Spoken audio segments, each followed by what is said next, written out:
guys, okay. I guess it's time for me to address the small elephant in the room, okay? Because it's small for me, okay? I guess I'm going to take a moment to addressing this. It has been brought to my attention multiple times.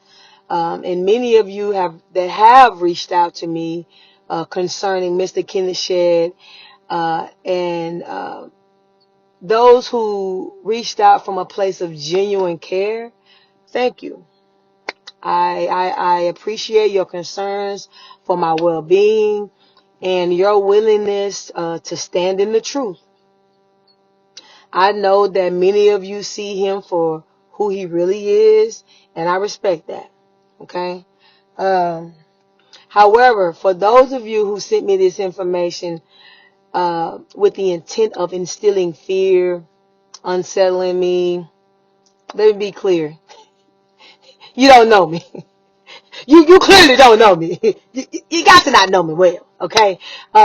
You assume that what's happening now will shake me, but you fail to realize I am no longer a 6-year-old little girl. I am not scared. I'm not that little scared child. Fear tactics do not work on me, okay? So, I'm going to say this once.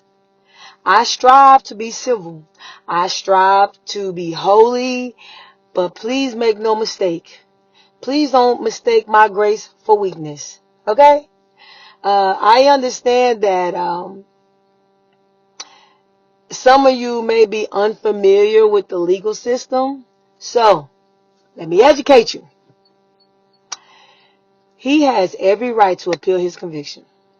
And whether the appeal is denied or granted, the truth still remains the same for me.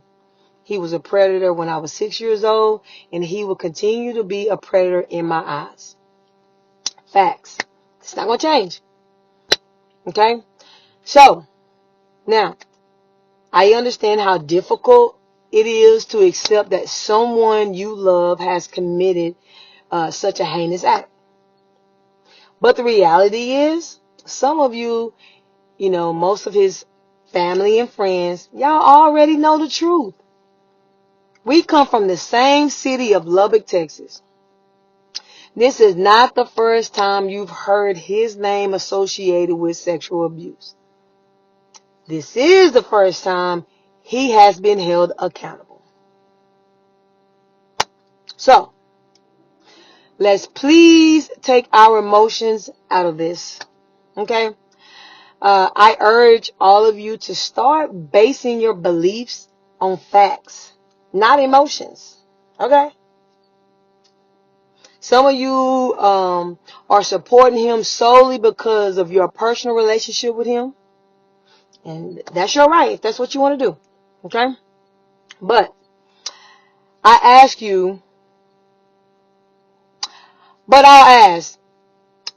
what were you doing at trial? It was open to the public.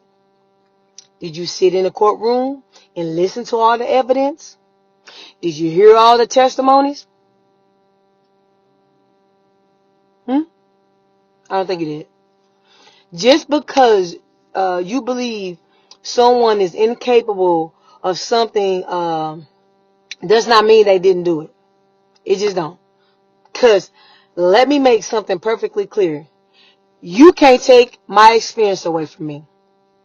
You cannot erase the trauma I've carried most of my life. And most importantly, you can't strip me of my power that I am now standing in and standing up for myself and for other people. So, what are we really upset about? That it's facts that he molested 2 children? What are we upset about? That we are now women and we have the courage to speak out? That's the truth now. That the truth is exposed? That he has a life sentence?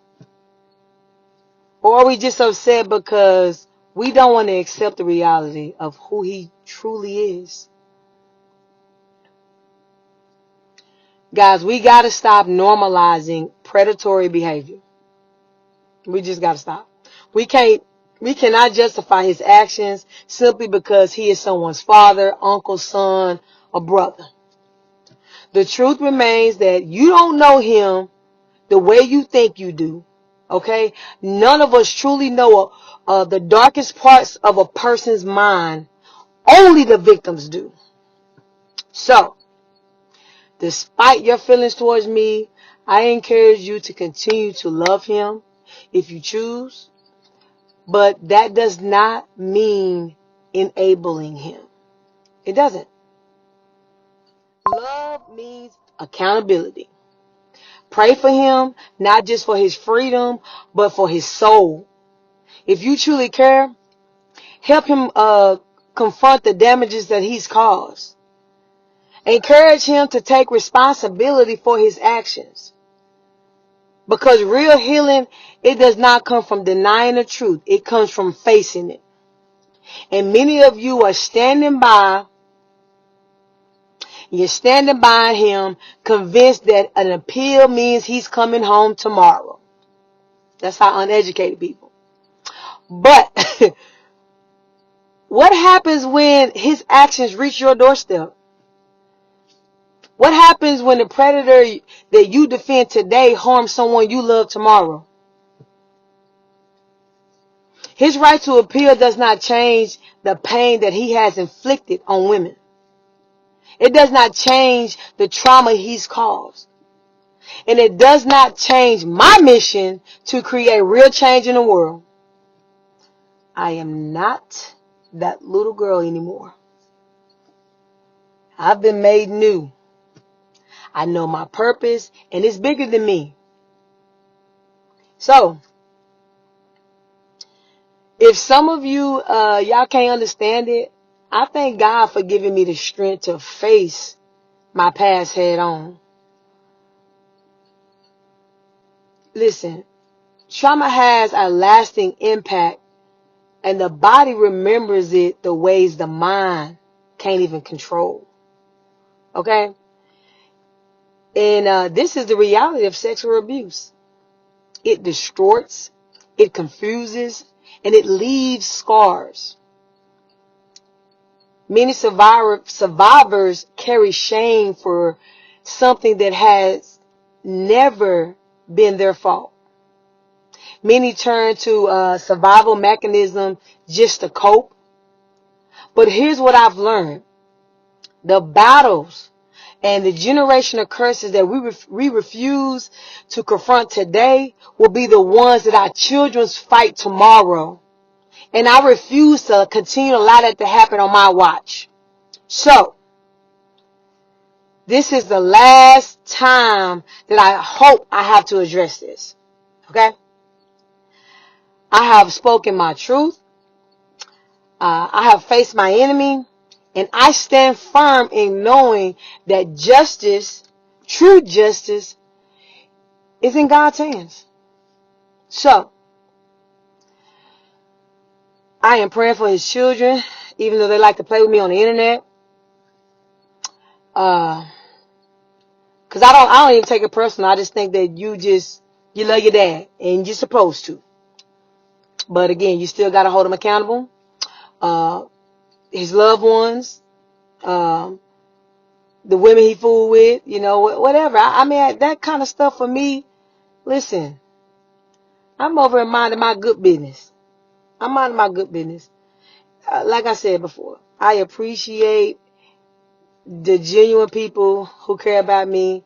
Outside of that, man, if y'all think y'all finna rattle me, think again. Think again.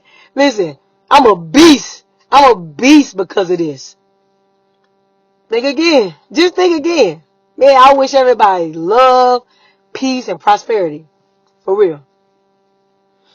I hope everybody have a good day. Enjoy the football game tomorrow.